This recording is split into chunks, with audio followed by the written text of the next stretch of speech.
ഒരു സമയത്ത് ഈ മിനി നോട്ട്ബുക്ക് ഉണ്ടാക്കുന്ന എൻ്റെ ഒരു വിനോദം തന്നെയായിരുന്നു. ആ ടൈമിൽ ഉണ്ടാക്കി കൂട്ടിയതാണ് ഈ കാണുന്നതൊക്കെ. വിവിധ ഭാവത്തിലും വിവിധ അളവുകളിലും. മിനി പെൻ ഉണ്ടാക്കാൻ കഴിയാത്തതുകൊണ്ട് തീപ്പെട്ടിക്കൊള്ളി ചെത്തിക്കുറിപ്പിച്ച് ഇതുപോലെ ഉണ്ടാക്കി വെച്ചിട്ടുണ്ട്. അപ്പോൾ പറഞ്ഞു വന്നത് എന്താന്ന് വെച്ചാൽ നമ്മളൊരു മിനി നോട്ട്ബുക്കാണ് ഉണ്ടാക്കാൻ പോകുന്നത്. അതിനായിട്ട് ഈ കണ്ട രീതിയിലൊക്കെ പേപ്പർ മടക്കുക, കത്രിക ബ്ലേഡോ എന്തെങ്കിലും വെച്ചിട്ട് ഇതുപോലെ മുറിക്കുക. ഞാനിവിടെ ബ്ലേഡാണ് ഉപയോഗിച്ചത്. കത്രിക ആണെങ്കിൽ നേരെ പോകേണ്ട വരെ ചിലപ്പോൾ വളഞ്ഞും പൊളഞ്ഞൊക്കെ പോകാൻ സാധ്യതയുണ്ട്. ഈ ചെറിയ ഭാഗം മുറിക്കാൻ കത്രികയാണ് ഉപയോഗിച്ചത്.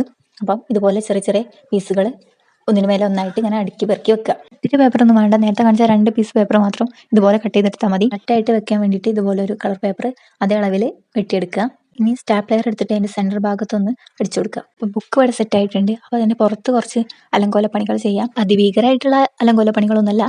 2 കണ്ണും ഒരു വായും വരച്ചു കൊടുക്കുന്നുണ്ട് ക്യൂട്ടാവാൻ. അപ്പം നിങ്ങൾ ചിന്തിക്കുന്നുണ്ടാവും ഈ ബ്ലാക്ക് CD മാർക്കറിന് എങ്ങനെയാണ് വൈറ്റ് കളർ വരികയെന്ന്. ഇത് മഷി കഴിഞ്ഞിടോ, അതുകൊണ്ട് വൈറ്റ് ഫാബ്രിക് കളറിൽ മുക്കിയിട്ടാണ് ഈ പണി. അപ്പോൾ സാധനം നിങ്ങൾക്ക് ഇഷ്ടപ്പെട്ട ലൈക്ക് ചെയ്യുക, കമൻറ്റ് ചെയ്യുക, സബ്സ്ക്രൈബ് ചെയ്യുക.